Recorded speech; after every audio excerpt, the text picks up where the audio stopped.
اعوذ باللہ من الشیطان الرجیم بسم اللہ الرحمن الرحیم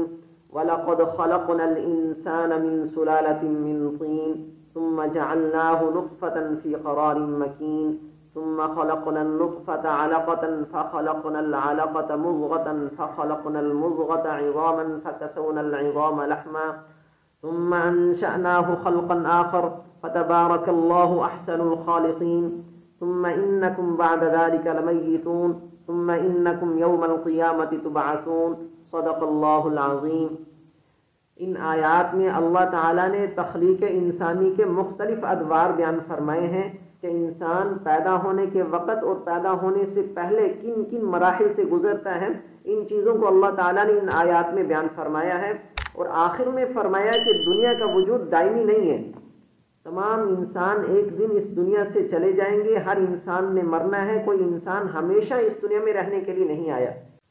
اور بات صرف مرنے پر ختم نہیں ہوتی، بلکہ اللہ تعالیٰ نے فرمایا کہ مرنے کے بعد قیامت کے دن تم دوبارہ زندہ کیے جاؤ گے،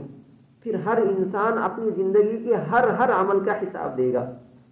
تو ان آیات میں اللہ تعالیٰ نے اولاً حضرت آدم علیہ السلام کی تخلیق بیان فرمائی کہ حضرت آدم علیہ السلام اول الانسان اور اصل الانسان ہیں، اور فرمایا کہ ہم نے انسان کو طین یعنی کیچڑ کے خلاصہ سے پیدا فرمایا۔ حضرت ابو موسیٰ اشعری رضی اللہ عنہ سے روایت ہے، رسول اللہ صلی اللہ علیہ وسلم نے ارشاد فرمایا، بے شک اللہ تعالیٰ نے ساری زمین سے ایک مٹھی مٹی لی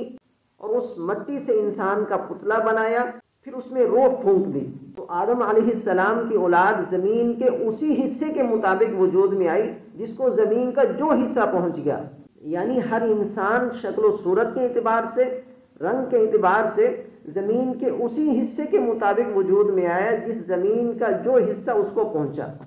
اب بعض انسان کالے رنگ کے ہیں، بعض سفید رنگ کے ہیں، بعض سرخ رنگ کے ہیں اور بعض گندمی رنگ کے ہیں، تو ہر انسان کا رنگ اسی زمین کے مطابق ہے جس کو زمین کا جو حصہ پہنچا۔ پھر اللہ تعالیٰ نے فرمایا کہ ہم نے انسان کو نطفہ بنایا، یعنی کچھ مدت کے بعد پیدا ہونے والے بچے کو نطفہ بنایا، پھر اس نطفے کو ٹھہرنے کی جگہ یعنی ماں کے رحم میں رکھا۔ یہ نطفہ ماں کے رحم میں کچھ وقت تک رہتا ہے، پھر اللہ تعالیٰ نے فرمایا کہ ہم نے اس نطفے کو علقہ یعنی جمع ہوا خون بنا دیا۔ کچھ عرصے کے بعد پھر ہم نے اس جمے ہوئے خون کو بوٹی بنا دیا،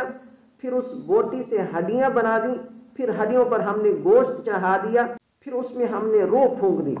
تو شروع میں یہ نطفہ بے جان تھا، اتنے ادوار اور مختلف مراحل سے گزرنے کے بعد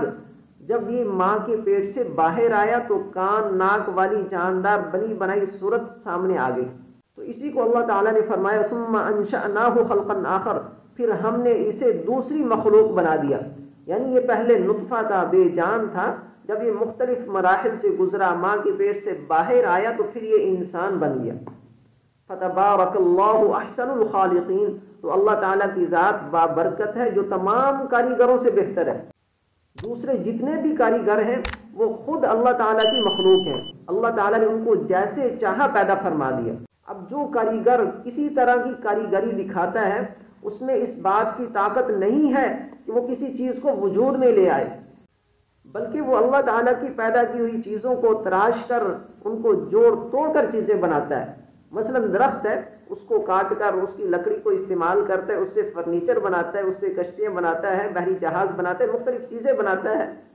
اسی طرح لوہا ہے، لوہے کو جوڑ توڑ کر اس سے مختلف گاڑیاں بنتی ہے، ہوائی جہاز بنتا ہے، مختلف چیزیں بنتی ہیں۔ تو کسی انسان میں، کسی کاریگر میں اس بات کی طاقت نہیں ہے کہ وہ کسی چیز کو وجود میں لے آئے۔ کوئی چیز دنیا میں ہے ہی نہیں، اس کو پیدا کر دے، یہ انسان کے بس کی بات نہیں ہے۔ انسان صرف اللہ تعالیٰ کی پیدا کی ہوئی چیزوں کو استعمال کرتا ہے، ان کو جوڑ توڑ کر، ان کو تراش کر چیزیں بناتا ہے، اور جو چیزیں بناتا ہے وہ بھی اللہ تعالیٰ کی دی ہوئی عقل کو استعمال کر کے بناتا ہے، اس میں اس کی اپنی کوئی قابلیت نہیں ہے۔ اس کے بعد اللہ تعالیٰ نے فرمایا ثم انکم بعد ذلک لمیتون، پھر بے شک تم ضرور اس کے بعد مرنے والے ہو۔ یعنی دنیا میں چاہے جتنے سال مرضی گزار لو لیکن ایک دن مرنا ضرور ہے۔ اب کسی انسان کو اپنی زندگی کے ایک منٹ کا، ایک لمحے کا پتہ نہیں ہے کہ میں کتنی دیر یہاں پر بیٹھا ہوں، میں کتنی دیر زندہ ہوں، کتنی دیر میری سانس چل رہی ہے، کسی انسان کو ایک لمحے کا پتہ نہیں ہے۔ اس کے بعد اللہ تعالیٰ نے فرمایا ثم انکم یوم القیامۃ تبعثون، پھر بے شک تمہیں قیامت کے دن دوبارہ زندہ کیا جائے گا۔ زندہ کیوں کیا جائے گا؟ اللہ تعالیٰ زندگی کے ہر عمل کا حساب لیں گے، ایک ایک لمحے کا، ایک ایک منٹ کا حساب ہوگا۔ حدیث پاک میں آتا ہے کہ قیامت کے دن انسان کو زمین اس وقت تک نہیں چھوڑے گی جب تک وہ 4 سوالوں کا جواب نہ دے دے کہ اپنی زندگی کن کاموں میں خرچ کی، جوانی کن کاموں میں خرچ کی، مال کہاں سے کمایا، کہاں خرچ کیا، اور اپنے علم پر کتنا عمل کیا۔ تو اللہ تعالی ہم سب کو اپنے احکامات کے مطابق اور رسول اللہ صلی اللہ علیہ وسلم کے طریقوں کے مطابق زندگی گزارنے کی توفیق عطا فرمائے، اور ہم سب کو اپنی تمام نعمتوں پر شکر ادا کرنے کی توفیق عطا فرمائے، اور ہمیں اپنی آخرت کی تیاری کرنے کی توفیق عطا فرمائے۔